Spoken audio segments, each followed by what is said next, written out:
श्री स्वामी समर्थ मैत्रिणींनो, तर बघा आज आहे ते नागपंचमी आहे. तर नागपंचमीला आहे ते आमच्याकडे पोळ्या केल्या जातात आणि नरसोबाची पूजा केली जाते. तर कोणी वारुळ्याला वगैरे जाऊन आहे ती पूजा केली जाते, कोणी आहे ते घरातच. आता सिटीत आहे तर सिटीत म्हणलं तर घरातच करावं लागते पूजा. गावाकडे राहिलं तर म्हणजे वारुळा असतात आणि नाही म्हणलं तर मग कधी कधी नागसुद्धा दिसतात. तर असं आहे ते जाऊन पूजा करावी लागते. आणि इथं आहे ते मी पुरणपोळीचा स्वयंपाक करायला लागले. तर इथं आहे ते डाळ घातला आहे, भात घातला आहे आणि परत इथं आहे ते कणिक मळून घेतलेली आहे. आणि मला म्हणजे गावाकडची पद्धत आहे ती मला खूप आवडते. तर त्याच पद्धतीनं आहे ती मी डाळ घातलेली आहे आणि डाळ शिजवत आहे. तर कुकरमध्ये आहे ती डाळ घातली तर म्हणजे हे चव लागत नाही आणि त्या वाफेने सगळं म्हणजे वास निघून जातो डाळीचा. त्याच्यासाठी आहे ती मी पातेल्यातच शिजवून घेत असते, कारण खायला ही चव लागते पुरणपोळ्या वगैरे त्याच्या. आणि वाटतच नाही की ते आपण सिटीमध्ये करतो आहे. तर इकडं आहे ती मी ह्याची आमटीची तयारी करून घेते. इथं आपल्याला कटाची आमटी बनवायची आहे. तर कटाच्या आमटीसाठी इथं लागणारं साहित्य आहे ते सगळं घेतलेलं आहे. तर आता हे आहे ते आपल्याला वाटून घ्यायचं आहे. आणि हे आहे ते माझी डाळ शिजत आलेली आहे. तर छान अशी आपली डाळ शिजत आलेली आहे. आता ते आहे ते काढून घ्यायचं आहे आमटीसाठी. तर इथं आहे ते पातेलं ठेवलेलं आहे मी आणि पातेल्यात आपण फोडणीची तयारी करून घेऊया सगळी. तर पहिला आहे ते मी आता मोहरी घालणार आहे, मग जिरेनं नंतर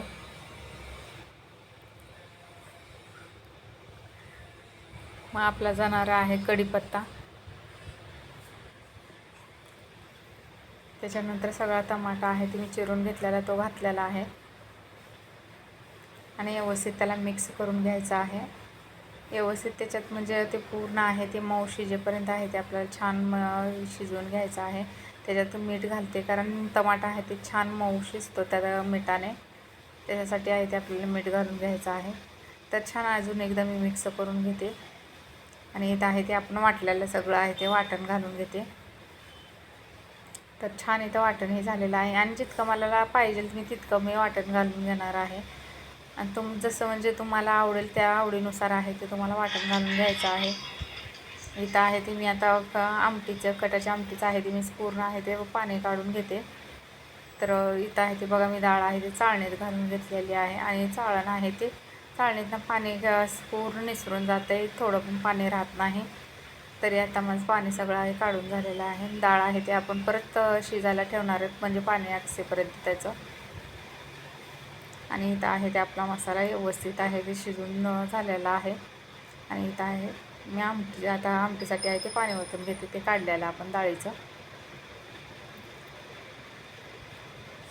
तर छान मिक्स करून घेतले आणि त्याच्यात थोडीशी हळद घालते कारण हळद आहे ती मी वरूनच घालत राहते, कारण मसाल्यात घातलं की करपून जाते हळद. आणि इथं गूळ मी आहे ते बारीक करून घेतलेला आहे आणि मग त्याच्यात आहे ते मिक्स करून घेते मी गूळ.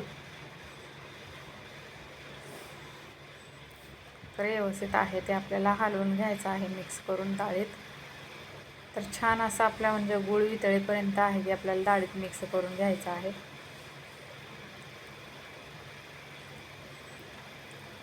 तर इथं आहे ते बघा मी छान मिक्स करून घेतलेलं आहे. नंतर आहे ते आपलं पुरण तयार झालेलं आहे इथं वाटून घेते. तर पुरण आहे ते आपल्याला 2 बॅचमध्ये आहे ते वाटून घ्यायचं आहे, कारण पुरण भरपूर आहे, डाळ घातलेली भरपूर आहे. त्याच्यासाठी आहे ते मी 2 बॅचमध्ये आहे ते मी वाटून घेते, कारण चाळणीत वरवट्यानं वाटलं की म्हणजे खूप वेळ लागत नाही. त्याच्यासाठी आहे मी वरवट्यानं वाटून घेत असते. तर बघा इथं आहे ते म्हणजे ह्याच्यात पातेल्यात पण वाटलेलं आहे आणि पहिलं आहे ते मी टोपल्यात वाटून घेतलेलं होतं. तर इथं टोपल्यातही वाटून घेतलेलं दाखवलं तुम्हाला. तर 2 बॅचमध्ये असं मी पुरण वाटून घेतलेलं आहे. आता आपण लगेच इथं आहे ते मी तूप घेतलेलं आहे आणि तूप घालूनच मी पोळ्या करत राहते. पोरं असे तूप खात नाहीत ना, त्याच्यासाठी आहे ते मी तुपाच्याच पोळ्या बनवत राहते. तर खायलाही छान लागतात आणि चविष्ट होतात पोळ्या तुपाने. तर तुम्ही तेल वापरा किंवा तूप वापरा, ते तुमची आवड आहे. तर माझ्याकडे आहे ते असं लूजमध्ये तूप भेटलेलं आहे. तर मी ते तूप घेऊन आलेले आहे आणि इथं आहे आपल्याला असं म्हणजे छान खोलगट आहे ते पिठाचं हे करून घ्यायचं आपल्याला खोल. वाटी तयार करून घ्यायची आणि त्याच्यात आहे ते आपल्याला पुरण भरून घ्यायचं आहे. भरून असं भरगचे आहे ते पुरण भरून घ्यायचं आहे आणि छान आहे ते बघा तोंड असं त्याचं मुचवून घ्यायचं आहे आणि छान म्हणजे मोदकासारखं आहे त्याला आकार देऊन व्यवस्थित गोल राऊंड करून आहे ते आपल्याला लाटून घ्यायचं आहे.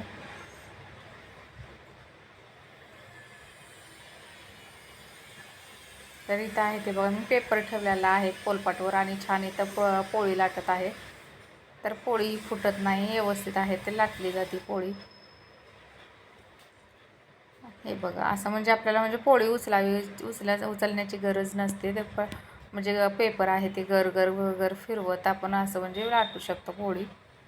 इथं आहे ती मी तूप लावून घेते तव्याला आणि नंतर आहे ते मी पोळी टाकते. तर अशाच पद्धतीने आहे ते आपल्याला पूर्ण पोळ्या आहे ते करून घ्यायच्या आहेत. तोपर्यंत माझी मुलगी आहे ती तिकडं भजीचं पीठ मिक्स करत आहे. ती कॉलेजला गेली होती, कॉलेजवर नाही येऊन आहे ती तेवढं करत आहे काम माझं बाळ. तर माझं पिल्लू आहे ते आहे म्हणून मदतीला मला खूप छान वाटतंय. कारण पहिली मुलगी सगळ्यालाच व्हावी असं वाटतंय. कारण पहिली मुलगी असली की खूप म्हणजे मदत होती.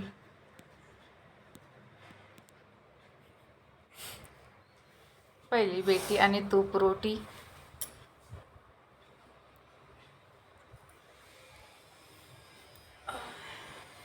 तर इकडे माझ्या आहे ते छान पोळ्या करून घेत होते तोपर्यंत तिने मिश्रण व्यवस्थित आहे ते कालवून घेतलेलं आहे भज्याचं.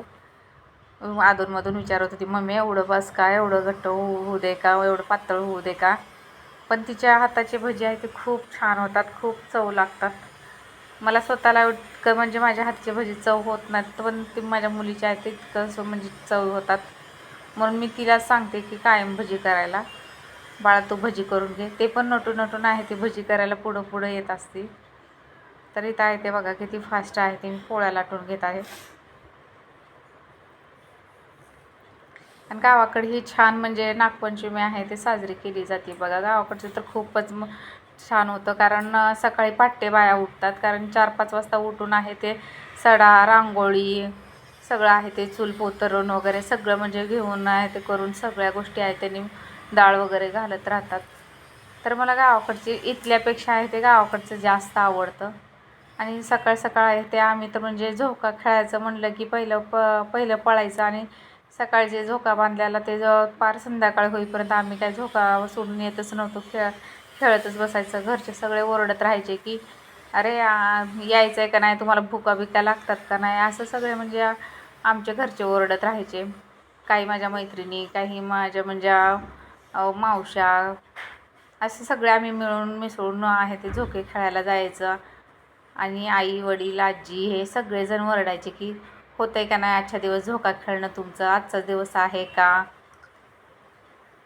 तरी इकडं आहे ते माझ्या मुलीने आहे ते बघा तेल ठेवलंय कढईमध्ये. मम्मी तू पोळ्या करून घे सगळ्या, मी इकडं आहे ते तळते भजी तळून घेते म्हणजे. आणि इकडं आहे ते भजी तळून घेत आहे बघा. तर इथल्यापेक्षाही सण मला छान वाटतो बरं का गावाकडचा. मला खूप आठवण येते. कारण मी सिटीमध्ये आहे तरी पण मला म्हणजे गावचं जास्तच हे वाटत राहतं. कारण मी जास्त गावाला तर राहिले नाही, पण कधी कधी अधूनमधून जात होते. पण उन्हाळा सुट्टीला वगैरे जात होते. तर छान वाटत होतं गेलं की आलं की. तर इथं आहे ते आपले भजीही छान तळून झालेले आहेत बघा. तर आता बघू कुठंवर म्हणजे भजी तळून घेते ते छान. आता हे असं लालसर वगैरे रंग आलेला आहे भजीला. केला आता गॅस बारीक, तिने पण भजी काढून घेते. वाव मस्त झालेत भजी, पण खूप वास छान सुटलेला आहे. खूप भारी वाटते बरं का. त्याच्यात माझे मिस्टरही 1-2 भजी घेतले. त्यांना तर इतके आवडतात ना माझ्या मुलीच्या हातचे भजी की त्या मुलीला सांगतात की तूच करत जा भजी म्हणून, तुझ्या मम्मीच्या हाताला काही चव नाही आहे. तर मुलीचं कसं म्हणजे मुलीवर जास्तच प्रेम असतं बापाचं. त्याच्यासाठी आहे तर मुलगी पण लय नटू पुढं करत राहते बघा. त्यांचं आहे ते मुलीवरच नाही तर मुलावर पण तितकंच प्रेम आहे. मुलगा तर म्हणलं तर मुलगा एवढा म्हणजे काळजाचा तुकडा असल्यासारखा असतो. रात दिवस ते बाप लेकच राहतात बोलत चालत. हां, मुलीला कसं थोडंसं बोललं की लई खुशी होती मुलीला. इथं आहे ते आपल्या पोळ्या पूर्ण झालेल्या आहेत. आता आमच्या साहेबांसाठी आहे ते पोळ्या करून घेते बघा बिना तेलाच्या. तर त्यांचं कसं बायपास झाल्यामुळे आहे तर मला बिना तेलाचंच करावं लागतं. आपण काळजी करू नये तर कोण करणार आहे काळजी. काळजी तर घ्यावंच लागते.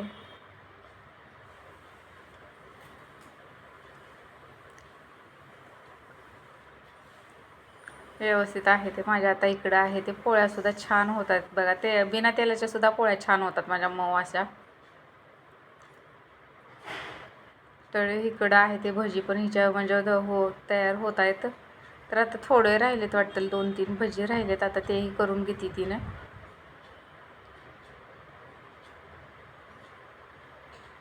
आमचे साहेब सांगत होते तुला बरं नाही तर तू कशाला पुरणाचा राडा केली, असं करायची नव्हतीस. मी बाहेरनं ऑर्डर केलो असतो आणि तू मध्ये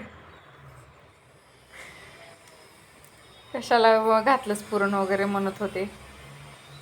आमचे साहेब लय काळजी घेतात माझी आता सध्या. म्हणतात की मी तुला गमवणार नाही आहे. कारण आता बघा थोडंसं सर्दी फडसं झालं, कुठंतरी थोडासा आजार झाला की ते सतत म्हणत राहतात मला. माझा स्वयंपाक आहे तिथं पूर्ण झाला आहे आणि तिने पापडं भजी तळेपर्यंत आहे ते. मी इकडं भांडेसुद्धा घासून घेतलेलं आहे. इथे छान आहे ते. तिने पापड्या पण मस्त तळल्यात बरं का, काळ्यासुद्धा होऊ दिल्या नाहीत. मस्त असं म्हणजे लहानच आहे पण तर सगळं करून घेते. इथं आहे ते पोळ्या बघा पूर्ण आहे ते माझ्या झालेल्या आहेत. तर आजचा ब्लॉग कसा वाटला